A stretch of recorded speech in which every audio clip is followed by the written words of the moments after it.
Other shows we have for you to enjoy at myclassicradio.net.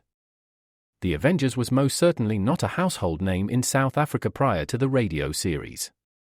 With no national television service until 1976, the mechanism simply was not present in the country to show television programs to mass audiences. While many other countries reveled in the filmed adventures of John Steed and company, South Africa was not equipped to join in the fun. The series took Britain by storm and made a major impression in the American markets, being that greatest of rarities, a British series given a network transmission slot. However, as a filmed series, rather than a videotaped one, The Avengers was able to gain a modicum of exposure in South Africa through film rentals. Come and listen at myclassicradio.net. Other shows we have for you to enjoy at myclassicradio.net. 21 Precinct was a police drama broadcast on CBS from July 7, 1953, to July 26, 1956. It initially served as a summer replacement for My Friend Irma. The show was produced in cooperation with the Patrolmen's Benevolent Association of City of New York and adaptations from True Criminal in New York. The Policeman's Point of View. Historically, the 21st Precinct had been located near Gramercy Park, Manhattan. In 1929, the department reorganized the precinct numbering, and 21st designation was discontinued. No such precinct existed during the run, nor does a 21st precinct exist. However, the fictional precinct's territory closely corresponds to that of the Upper Side's 23rd precinct since 192. Come and listen at myclassicradio.net. Your Coca-Cola bottler presents Claudia, based on the famous play and novels by Rose Franken. Brought to you transcribed Monday through Friday by your friendly neighbor who bottles Coca-Cola. Relax, and while you're listening, refresh yourself. Have a Coke. And now, Claudia. Come in, David. Well, how'd you know it was me? It was I. Such grammar. Well, blow me down. Congratulations. How'd you know it was I? I just know. David, the most wonderful news. Just one moment. Hello, Mama. You finally noticed me, did you? Oh, I noticed you the minute I walked in the door, Mrs. Brown. How could I help noticing you? But my breath was so taken away by the beauty of your appearance, I couldn't even say hello. Words, words, words. And every one of them was meant, Grandma. No respect. That's what I get for being so friendly with my son-in-law. No respect. Say, why are you so dressed up today, all lacy and pink? Not for you. No? Thank you. I'm expecting company today. No? Who? Curious. All right. I'll tell you. Your sister-in-law. Julia? Do I look swanky enough? You look like a queen, madame. Oh. What time's she coming? I won't tell you or you'll run away. Now hush up and listen to my important news. Now, don't tell me that our son has cut his first tooth. Or pronounced his first 3-syllable word. Or maybe he answered the telephone in the nursery. Or he stood up on his hind legs. Stop. Grandma, before we're here, perhaps you'd better sit down, right? David, your arm. Very funny. All right. What's the big news? I'm all ears. Donkey. I dangled today. You what? I dangled. Well, I suppose you think it isn't important to dangle. Oh, darling, before I judge, what is dangling? Killjoy. It means sitting up straight and swinging your legs over the edge of the bed. Wish I'd have been here. I've always admired your legs. Oh, that's sweet, darling. But that's not the reason the news is important. Don't you see, today I dangle, tomorrow I walk, the next day I'm home. Say, that's fine news. So what about a kiss because I'm such a good girl? Such a fuss about dangling.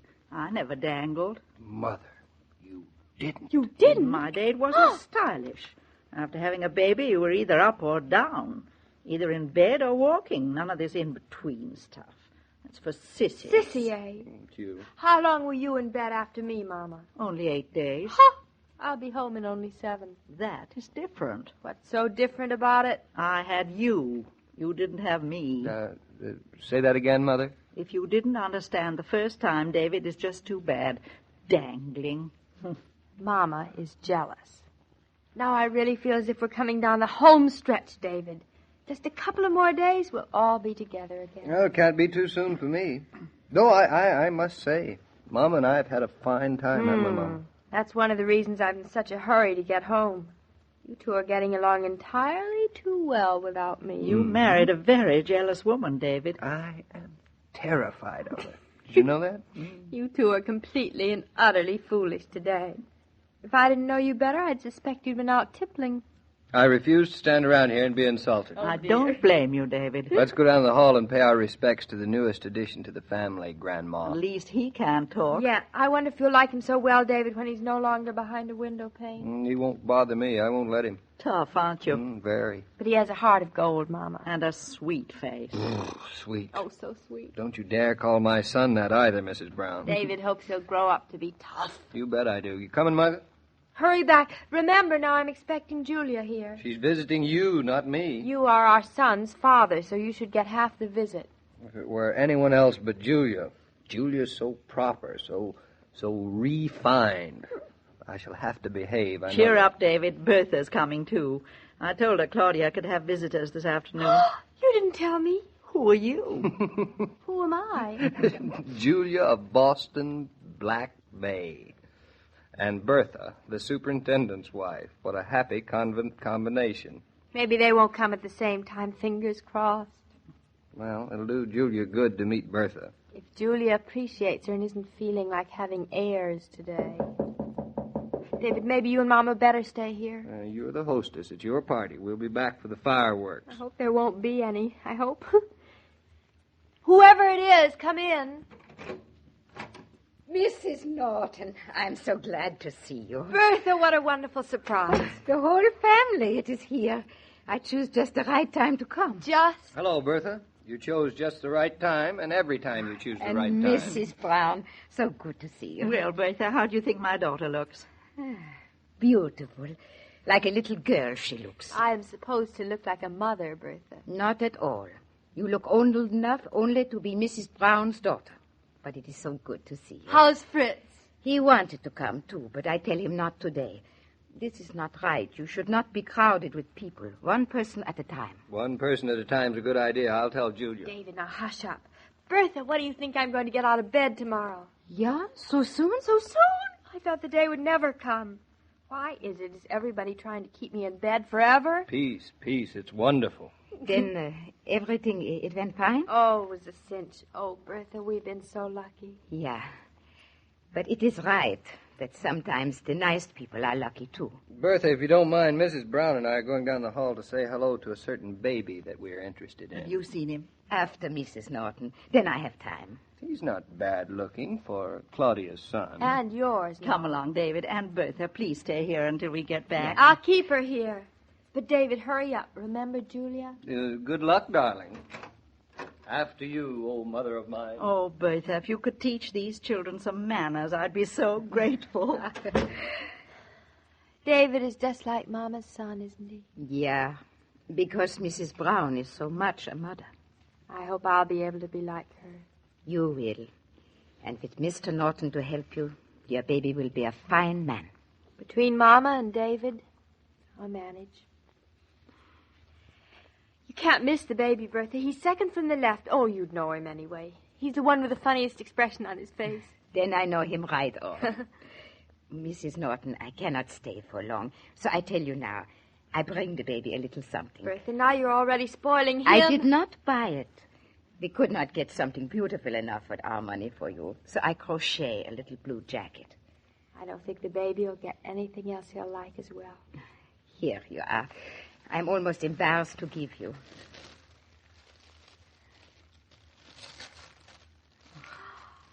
Oh, Bertha, you're so talented. Oh, I wish I could wear it. You know, I'm getting jealous of that son of mine. He's getting such lovely presents. I'll bet that's Julia. You know, it's a regular convention here today. Oh, come in. Come on in. I go. Now, nonsense, Bertha. You just stay. It's only me, Claudia. Only you. Julia, I'm delighted you came. I didn't want to come too soon. Are you sure today's all right? Today is perfect. Julia, I'd like you to meet Bertha. This is my sister-in-law, Mrs. Hartley Norton. I'm so glad to meet you. The pleasure's mine, Bertha. Well, my lamb, you're looking very chipper. I feel very chipper.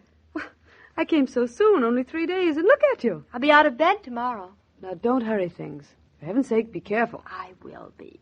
I think a few days in the hospital can be very pleasant. You certainly have done very well with flowers. Look at that big basket of fruit. Nancy Riddle sent it to me. She always sends fruit. For births, sailings, New Year's Eve, funerals. Nancy always sends fruit. Well, Bertha, don't you think the patient looks well? Mrs. Norton is not a patient. She is now more like a guest at her own party. That's exactly how I feel. In Europe, when a woman had a baby, in the little village where I was born, there was always a party in the house. And the new mother, she was the very special guest. What a lovely idea. Yeah, with music and wine. Every child born a king. I'm afraid the friends I've visited in hospitals wouldn't quite fall into the spirit of that. Really? For heaven's sakes, why? There's nothing I like better than a good party. Well, you're very special, Lamb. Nothing seems to bother you at all. That child does not let anything bother her at all. You flatter me. No, I think maybe Bertha's right. Darling, here, unload me. There's some yes. perfume and a bed jacket for you. Perfume. From Paris. Oh, it must smell wonderful. I hope there's an occasion soon for me to wear it. Wear it now. Now, sitting in bed? Such a waste. And look at this chiffon bed jacket. Honestly, I'm tempted to spend another week here. It isn't anything. My real present's for the baby. You'll find a perambulator and a carriage blanket set when you get back. I had it sent. Should I have had it sent up to the farm? No, it's perfect. The baby can sleep in it when we're at Mama's. Julia, you're so extravagant. This heavenly perfume. David won't know me in it. Bed jacket and the perambulator. I ought to have a baby every week. I think you've done just about enough for the present. I hope you're not going to tie yourself down with an enormous family. You're much too young. This is just the beginning. You're going to be an aunt lots of times. Well, think it over, Claudia. I don't have to. Well, Bertha's promised to crochet me a little coat for each of my children.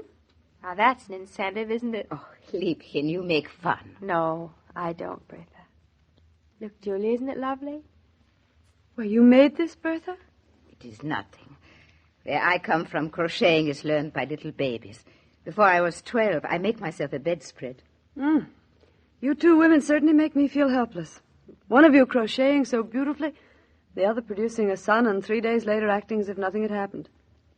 I think I'd better go home. Oh, no, Julia, stay. David will be back in a minute. He'll want to see you. But I go. You have enough visitors for today. Just because I'm in the hospital, everybody thinks I've got to take orders. Yeah, you take orders. That is why you are here.